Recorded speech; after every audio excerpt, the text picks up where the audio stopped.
Hello students, glass slab का experiment मैंने आपको बता दिया। अब हम करते हैं ग्लास प्रिज्म का एक्सपेरिमेंट। और ये ग्लास प्रिज्म जो अगर आप देखेंगे गौर से तो ये इक्विलेटरल ट्रायंगल की जो है शेप में इसका एक बेस होता है। ये रेक्टेंगुलर है, तो इसमें जो ट्रायंगल जैसे हम बनाते हैं तो ये फ्लैट वाली साइड जो है ये बेस ये अपनी तरफ रखनी है। मतलब कि इसको हम ऐसे नहीं रखेंगे, इसको प्लेन वाली साइड में ये वाली साइड जो है अपनी तरफ रख रहा हूँ। इसकी भी बाउंड्री ड्रा करनी है। आपने सबसे पहले क्या करना है कि लेफ़्ट हैंड से इसको प्रेस करके ये हिले नहीं और इसके चारों तरफ से पेंसिल को घुमाना है। इसको बोलते हैं draw the boundary of glass prism. और मैं पहले ही बता चुका हूँ, बाउंड्री हम इसलिए ड्रा करते हैं कि प्रिज्म को दोबारे रखने के लिए हम कोई प्रॉब्लम ना आए। स्केल बड़ी चाहिए हमें। इसको हम लिख देंगे ए बी एंड सी। ये एक तरह की इक्विलेटरल ट्रायंगल बन गई। ए बी साइड में ऐसे इंसिडेंट एक रे हमने खींच देनी है पहले से ही। इसको हम लिखेंगे इंसिडेंट रे। Incident ray. इसके ऊपर ऑलरेडी ग्लास स्लेब को प्रिज्म को हम दोबारे उसी बाउंड्री पर दोबारे रखेंगे। अगर कहीं आपको लगता है कि एक्सपेरिमेंट करते वक्त ये प्रिज्म जो है थोड़ा हिल गया है तो आप इसको करेक्ट कर सकते हैं। इस लाइन पर इंसिडेंट रे पर 2 पिन्स जो हैं हम लगा देंगे।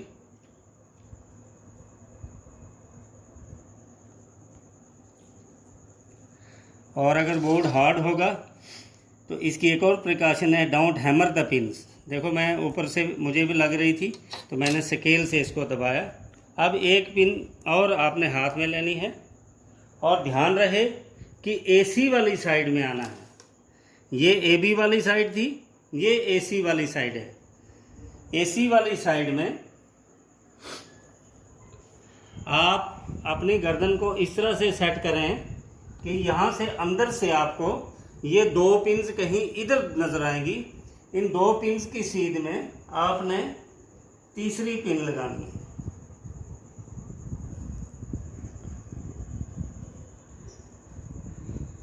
अंदर वाली 2 पिन्स, इधर को फोकस करो, अंदर वाली 2 पिन्स और ये तीसरी पिन जो है एकदम फुट को देखना है तो फोकस हो जानी चाहिए, बिल्कुल सीध में आ जानी चाहिए। अब ये चौथी पिन मैं लगा रहा हूँ,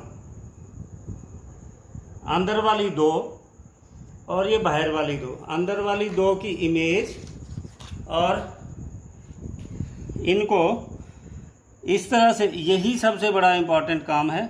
अगर ये आपने ठीक लगाई होंगी तो आपकी रीडिंग ठीक आएगी।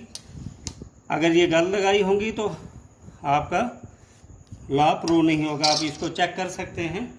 ये पिन जो हैं इनके फुट एकदम सही होंगे। जब इतना आप कर देंगे तो ये 2 पिन की इमेज इधर कहीं दिखाई दे रही है। मान लो ये इस तरह से है, ये 2 पिन्स हमने बाहर लगाई और ये 2 पिन की इमेज इधर कहीं दिख रही है। उन इमेज की सीध में ये 2 हमने लगाई तो चारों एक सीध में आ गई। इतना करने के बाद आपने एग्जामिनर के पास जाना है कि सर मेरी पिन्स चेक कीजिए। तो अब हमारा एक्सपेरिमेंट हो गया। ग्लास प्रिज्म को हटा के साइड पे कीजिए।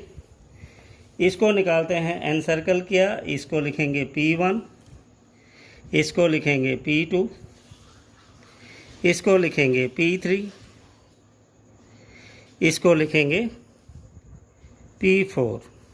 Now join P3 and P4। P3 और P4 को इस तरह से ज्वाइन करना है, लेकिन इस लाइन से आगे नहीं जाना है। ये इमर्जेंट रे होगी। इसका मतलब है कि ग्लास प्रिज्म नहीं होता तो इस रे ने यहाँ को जाना था, लेकिन इस ग्लास प्रिज्म की वजह से ये इधर को डेविएट हो गया तो ये एंगल ऑफ डेविएशन हो गया। इसको हम एंगल डी और एंगल ऑफ डेविएशन भी कहते हैं, एंगल ऑफ डेविएशन। अगर एग्ज़ाम में आपको पूछा trace the course of rays through a glass prism and measure angle D, तो आपने इतना ही करना है। ये आपका एक्सपेरिमेंट हो गया। यहाँ पर हम इसको P4 है ये। अब इस एंगल को माप लेते हैं हम कि ये कितने डिग्री है। आप देखिए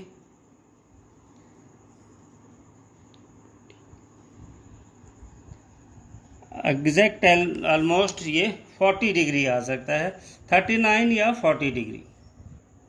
एंगल ये जो एंगल प्रिज्म का एंगल होता है वो 60 डिग्री होता है। क्यों होता है? इक्विलेटरल ट्रायंगल की तीनों साइड्स बराबर होती हैं, so all the angles are also equal. तो ये आपने याद रखना है। Angle A is fixed that is 60 degree, ये निकल गया 40 डिग्री। अब दूसरा एक्सपेरिमेंट हमने प्रूव करना है, angle I plus angle E is equal to angle A plus angle D. Angle A plus angle D जो है ऑलरेडी 100 डिग्री हो गया। अब हमने क्या करना है, जहाँ पर ये इंसिडेंट रे ए बी को काट रही थी उस पॉइंट पर नॉर्मल खींचना है, और जहाँ से ये रे बाहर निकली थी वहाँ पर भी नॉर्मल खींचना। और आपको पता है नॉर्मल 90 डिग्री पे होता है। चलिए, बहुत मज़ेदार एक्सपेरिमेंट है ये, और ध्यान से आप करेंगे, लेकिन आपका एक्यूरेसी बिल्कुल चाहिए, पेंसिल बहुत शार्प चाहिए। देखिए, इसको हम ज्वाइन कर लेते हैं, तो ये एंगल हमारे पास तैयार हो गया, एंगल ऑफ इंसिडेंस। इसको देख लेते हैं ये कितनी डिग्री है।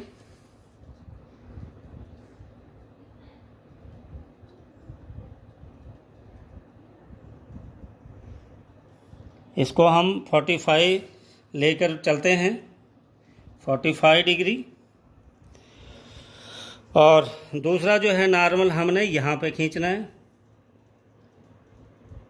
जहाँ से ये इमर्जेंट रे बाहर निकल रही थी। यहाँ पर भी 90 डिग्री का एंगल खींचेंगे। ये आ गया नॉर्मल हमारे पास। थोड़ी सी लाइनें ज़्यादा आएंगी तो आपने कंफ्यूज नहीं होना है। अब इस एंगल को भी हम माप लेते हैं कि ये नॉर्मल और इमर्जेंट रे के बीच में कितने डिग्री एंगल बनता है। देख लेते हैं इसको भी।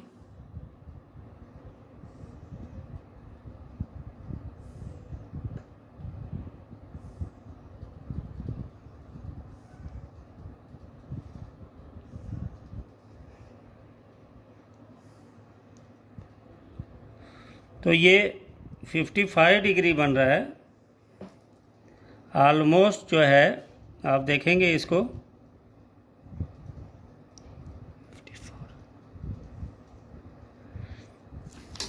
55 डिग्री। तो इसको हम लिख सकते हैं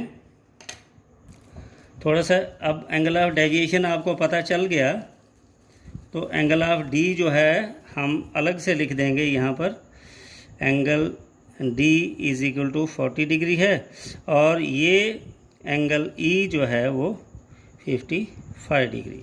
अब हम क्या करते हैं, angle I 45 degree, angle E 55 degree, angle A आपको पता है 60 डिग्री, और एंगल डी हमने अभी निकाला 40 डिग्री।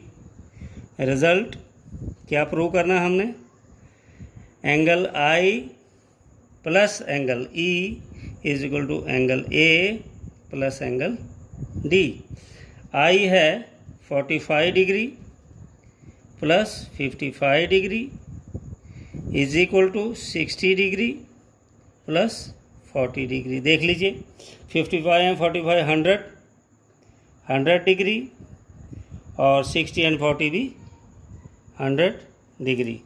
तो रिज़ल्ट क्या निकला हमारे पास, हमने प्रूव कर दिया angle of incidence plus angle of emergence is always equal to angle of prism plus angle of deviation. यहाँ पर आपके दो एक्सपेरिमेंट फिर हो गए, एंगल डी 40 डिग्री और angle I plus angle E is equal to angle A plus angle D.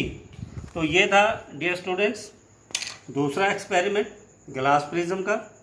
Glass prism के भी 2 एक्सपेरिमेंट होते हैं, दोनों मैंने करा दिए, एक एंगल डी और एक angle I plus angle E is equal to angle A plus angle D. Similarly glass slab के भी 2 एक्सपेरिमेंट थे, पिछली वीडियो मैंने बनाकर आपको सेंड कर दी। उसमें prove that angle i is equal to angle e और to find the refractive index of glass. ये 2 एक्सपेरिमेंट हमने कर दिए। आप इसको ध्यान से कीजिएगा, अंडरस्टैंड कीजिएगा। आपने जो प्लेन वाली साइड है उसमें ये शीट इस पर ड्रा करके तो आप लगा देंगे। जो दूसरी साइड है तो दूसरा पेज, उस पर आप एक्सपेरिमेंट लिखेंगे और साथ में अपरेटस लिखेंगे, मेथड लिखेंगे। कोई नोटबुक की ज़रूरत नहीं है, आप सिंपल फाइल ले सकते हैं। एक पेज पर जो है आपने लिख लेना है और एक पेज पे ये डायग्राम बना देनी है, इसको फाइल में डाल देना है और इसको नथी कर देना है। तो